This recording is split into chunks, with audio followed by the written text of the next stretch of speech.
Bom, continuando, aí a parte dos tipos adverbiais, das circunstâncias, vamos lá para o caso 16, né, que é o caso dos advérbios de referência, né, que também podem ser chamados de limitação. Mas vamos entender por que eles podem ter esses dois nomes, ou referência ou limitação. Olha só, o advérbio de referência ele vai mostrar em que âmbito. O que é um âmbito? É um aspecto, né? Em que critério, é tudo a mesma coisa, ou ponto de vista, uma determinada informação deve ser considerada, deve ser entendida, deve ser analisada. Você vai falar assim, não entendi nada. Por exemplo, se eu pego a palavra raiz tem vários significados, né? E eu vou observar ela no que diz respeito à matemática, você tem lá a raiz quadrada, né? Assim, então eu digo assim, a palavra raiz em matemática, esse em matemática limita o nosso entendimento, né?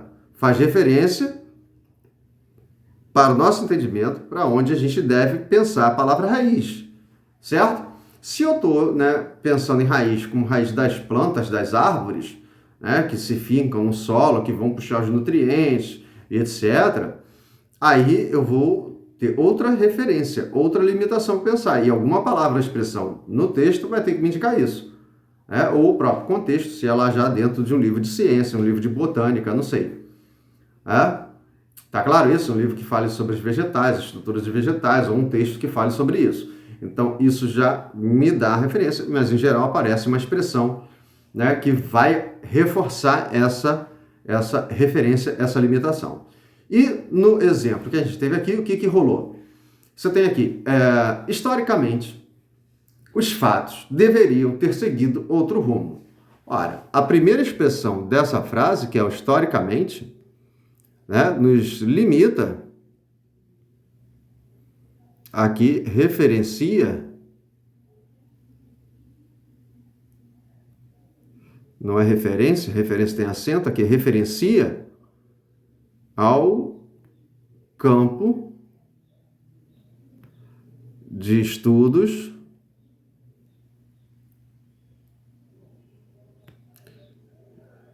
da história, né, da historiografia. Vamos botar assim, historiografia, certo? Né? Historiografia que vocês habitualmente chamam de matéria de história, professor de história, né? Quando dá aula é professor de história, certo?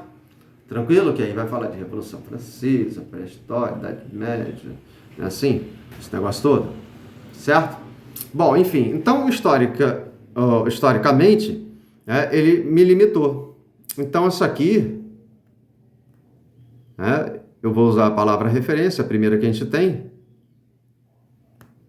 Isso aqui, se diz respeito a fazer referência ao campo da história, você tem que lembrar, isso é um sentido específico de leitura. Se é um sentido específico de leitura, é mais uma circunstância, isso tem a ver com os advérbios. Como aqui temos apenas uma só palavra, que é o historicamente, a gente chama logo de advérbio de referência. Morfologicamente, basta isso. Tá claro? Beleza? Vamos lá para o 17? 17 diz, advérbio de conformidade, que às vezes alguns autores chamam de advérbio de opinião. Por que podem chamar de opinião? Vamos ver o que está anotado aí. Vamos ver o que está anotado nessa explicação inicial aí para gente, nessa definição inicial. O advérbio de conformidade ou opinião, ele vai mostrar a quem corresponde ou não corresponde um determinado comentário, uma determinada informação, uma determinada opinião. Então, na verdade, tem a ver com relações de informações que vêm, informações, fatos, tanto faz, vou botar informações aqui, tá? Informações ou fatos que concordam ou discordam de algo. Concordam ou discordam no sentido só de fazer críticas, que estão em concordância, que tem a ver com o que foi dito ou que não tem a ver.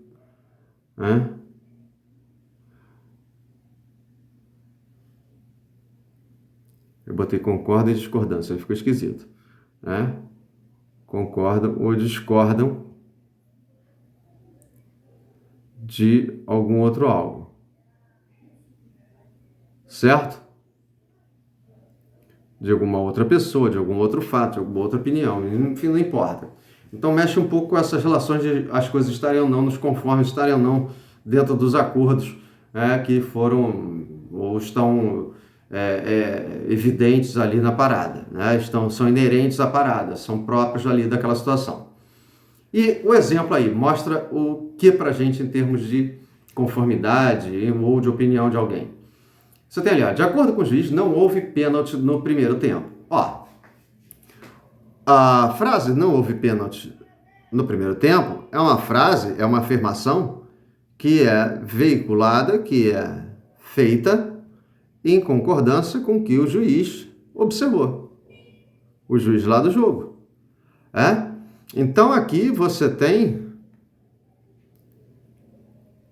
uma relação de concordância.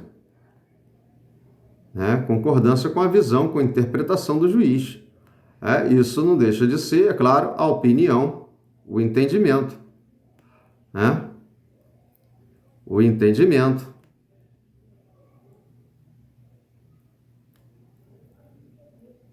Do juiz. Então, o que você tem que lembrar? Que relações de concordância, opinião, entendimento, isso tem a ver com a ideia de conformidade. Isso tem a ver com a ideia de conformidade. E a ideia de conformidade, você tem que lembrar, é mais uma circunstância, é mais um sentido de leitura, específico de leitura. E isso pertence ao rol dos advérbios. Então aqui, como temos mais de uma palavra, de novo, temos que morfologicamente classificar como locução adverbial, agora em cima aí da circunstância de conformidade. Tá claro isso? Tá? Bom, vamos lá para o próximo. O próximo diz o seguinte, aliás, o caso do próximo, da próxima circunstância, é a circunstância da concessão. Tá? E o que você tem aí na definição de concessão? O que é fazer uma concessão? Inicialmente, relações de concessão mexem com o princípio de oposição. Ou seja, de situações que ocorrem de maneira contrária, isso é, ocorre o contrário, do que seria previsto. Então, você tem uma situação que tem, digamos assim, uma regra, mas acontece uma situação fora da regra. Tá? Por isso que, aliás, tem a ver com a ideia de oposição, porque o fora da regra é algo oposto, contrário à regra. Certo? Enfim, está até dito isso aí, ó. Ocorrem situações que são exceções à regra. Algo que está fora, é exceção à regra, é que foge à regra. É o que está fora da regra.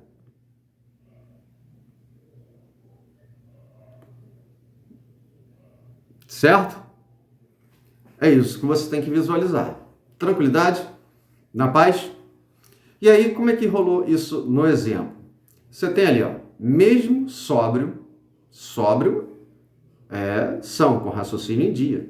Tudo ok, né? Raciocínio tranquilão. Aí foi dito lá, André age como um bêbado. O André agir como um bêbado, comportamento de bêbado não tem a ver com o comportamento de quem está sóbrio. Aliás, o bêbado é também chamado, só para você visualizar, é chamado de ébrio. Nome horroroso, ninguém usa mais, mas se uma hora você lê, sabe que ébrio tem a ver com o bêbado, sóbrio é o não bêbado. Enfim, o bêbado, o ébrio, é o não sóbrio. Tá? É o não sóbrio. E aqui você tem uma relação de oposição com o mesmo sóbrio.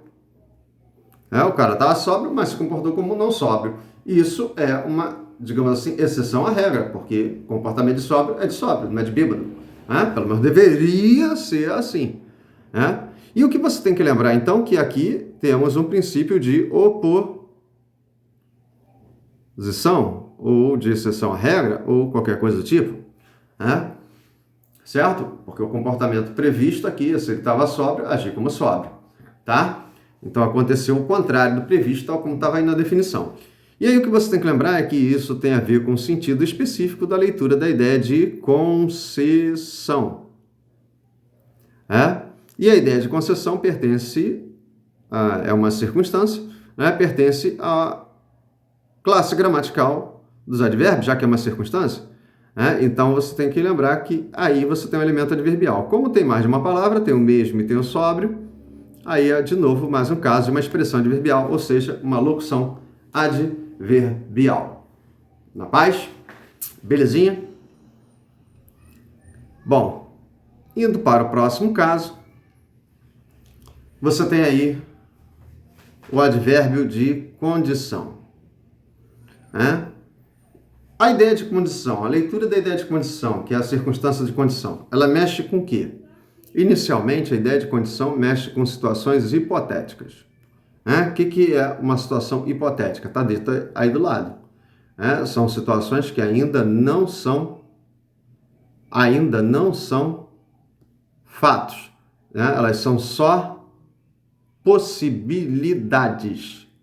A parada ainda não aconteceu, não sabe se vai acontecer, talvez, quem sabe, uma hora, de repente, dependendo de A ou B ou C ou D, situação, vai acontecer, tá? Ainda tem o seguinte, a ideia de condição também pode mexer com aquilo que é chamado de pré-requisito. A ideia de condição pode acontecer com aquilo que é pré-requisito. O que é um pré-requisito? Vamos lembrar a estrutura dessa palavra? Vou botar aqui do lado. Vou até separar de novo. Quesito. Vou botar no plural não, tá?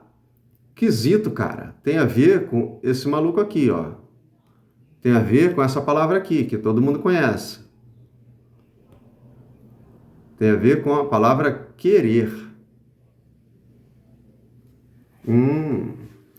Esse re na língua portuguesa é um prefixo que significa de novo. É o mesmo re de refazer. O que é um refazer? Não é fazer de novo? Requerer é querer de novo. Só que ainda temos um outro prefixo que é o pré. O que o pré significa na língua portuguesa? Lembra lá de pré-história? O que significa o pré de pré-história? Significa antes. Então, o que é um pré-requisito? É algo que se quer de novo, mas tem que querer antes mesmo da parada toda acontecer. É uma pré-condição, é um pré-elemento que tem que existir para que outro algo aconteça. Tá? Tem que ter um elemento antes para que tal outro algo aconteça. Por exemplo, para a gente sentir calor, tem que ter um pré. Qual é o pré? Tem que estar como? O sol. Tem que estar um sol bacana, violentinho, queimando a mufa, fazendo a gente de hambúrguer ambulante, assim? Então você tem que ter o sol, queimando a mufa, os neurônios, fazendo lá um bifinho de neurônio, maneiro, e aí você sente lá, claro, com esse sol esturricando a tua cabeça, você vai começar a sentir calor, ou você está com muita roupa, claro, também é outra condição, tá claro isso? Ou algumas outras aí que de repente a gente possa vir a pensar. Então vou ilustrando só com duas, só para você já ter um panorama do que é um pré-requisito. O sol seria então um sol forte, principalmente forte, esturricando a sua cabeça, seria um pré-requisito para você começar a sentir calor. E aí, se é pré-requisito, a expressão com um sol forte, o sol muito quente, temperatura muito alta, aí você teria uma expressão que provavelmente seria um advérbio de condição. Tá? Depende de como a gente redige a frase, o modo de redigir, de escrever, influencia muito na hora de os termos terem uma função gramatical, um papel gramatical ou outro. Mas vamos ver aí no exemplo como é que rolou. O exemplo diz, o advogado de defesa está falando... Não, estou lendo errado, estou lendo de baixo, por favor. Em cima. Só se pode escrever em quadro negro com giz. Ó, tem alguma expressão aí que indique possibilidade, hipótese, uma situação que ainda não é fato? Mais ou menos, né? Tem uma situação de futuro, só se pode escrever, seria um futuro, mas não é uma possibilidade, né, exatamente. É uma situação que ainda vai acontecer. Mas você tem aqui a expressão com giz. Com giz era uma expressão que você tinha que ter batido o olho. Por que tinha que ter batido o olho? Você poderia perguntar. Porque olha só, para escrever lá em quadro negro, que quase praticamente não existe mais, pelo menos não nos grandes centros urbanos aqui do Brasil, uma parte é a lousa branca, né? Mas você vai ter certamente escolas que ainda usam aquele quadro negro, que na verdade, às vezes não tem nada a ver com negro, ele é um verde escuro, um verde claro, às vezes é azul, né? Enfim, às vezes é qualquer cor de caganeira, não sei o que é. Enfim, nessa hora, quando você tinha lá o quadro negro, você tinha que escrever com giz, né? Branco, amarelo, azul, né? Tinha aquele vermelho que não era bem vermelho, né? Mas enfim, era um meio rosado, sei lá o que, cor, sei lá, de cor de fígado, fígado não, sei lá, cor de língua, não sei o que é. Cor de língua é ótimo, eu inventei agora. Olha aqui, enfim, esse com giz, então, repare, não é o pré-requisito. O giz não é o pré-requisito necessário para que você pudesse lá, naquela ocasião que só existiam quadros negros, alguém pudesse escrever num quadro negro, chamado de negro. Sim, se é o pré-requisito, o que você tem que lembrar é que pré-requisito é algo que corresponde à leitura específica da ideia de condição. Então, o que você tinha que lembrar? Que condição, se é mais uma circunstância, mais um sentido específico de leitura, então condição era mais um elemento adverbial. Como aqui, aliás, temos mais de uma expressão, mais de um vocábulo, aliás, então aqui você tinha uma expressão adverbial, isso é, morfologicamente, uma locução adverbial. Locução ou expressão, tanto faz, vamos usar costumeiramente locução, tá? Você já está vendo quem está fazendo isso. Tranquilidade? Ideia de condição? Ideia de condição é mais chatinho de ver, né? Mas ela é possível de ser observada, tá aí, tá? E de acontecer nas nossas frases, então por isso que a gente tem que aprender, por isso que a gente tem que estar ciente de que ela existe e como ela acontece. Vamos lá para os advérbios de favor, que aliás eu já estava até lendo o exemplo. Advérbio de favor. Advérbio de favor vai mostrar o quê? Ele tem que mostrar quem ou o que, pode ser pessoa ou coisa, aqui, vai estar lá sendo favorecido, sendo beneficiado, sendo ajudado em uma dada situação, em uma dada, um dado episódio, um dado fato lá. Então é só mostrar quem lá vai se dar bem. É isso. Certo? Aliás, pode ser o contrário também, quem vai se dar mal. Certo? Porque a ideia de normalmente o favor tem mais a ver com quem vai se dar bem. Mas nada impede de acontecer de repente um se dar mal. Tá? Mas olhando isso na frase, como é que a gente produz isso querendo ou sem querer? Você tem aí o exemplo dizendo: o advogado de defesa está falando pelo réu. Beleza, olha só, advogado falando pelo réu. Essa frase é uma frase mais ou menos comum no dia a dia. O réu é quem está lá sendo acusado de alguma coisa. Isso aí vem o advogado defender o cara. Pessoa que está lá sendo processada, enfim, acusada. Então, a ré ou o réu. A ré, no caso, quando é gênero feminino, pessoa do sexo feminino. Mas, enfim, você tem aí o pelo réu. O pelo réu, repare, é uma expressão que poderia ser muito tranquilamente, inclusive, redigida assim, a favor do réu. Ou em prol do réu. Em prol do réu. Se o sentido é correspondente às expressões, o sentido da expressão que você tem na frase, é correspondente às expressões a favor de, em prol de, aí você pode fechar a conta. Por quê? O que você tem que lembrar é que se a expressão é correspondente a qualquer uma dessas duas, ou outro equivalente, né, de mesmo sentido, de mesma interpretação, você tem que lembrar que isso tem a ver com a ideia de favor, né, de quem está sendo favorecido. E aí o que você tem que lembrar mais é que favor é algo que é mais um sentido específico de leitura. Ou seja, mais uma circunstância. Então, isso, de novo, pertence à categoria dos advérbios. E, de novo, como temos aqui mais de uma expressão, né? Aqui temos uma locução, então, adverbial, agora demarcando a leitura do sentido específico da ideia de favor, quem está sendo favorecido, né? Beneficiado, que no caso aí tem que ser mesmo, porque, né, o advogado de defesa é para isso, tá?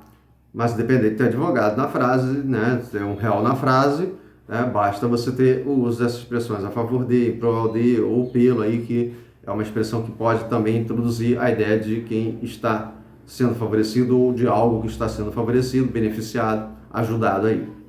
Tranquilidade? Na paz? Tranquila 20, né? Tranquilinha, né? Beleza.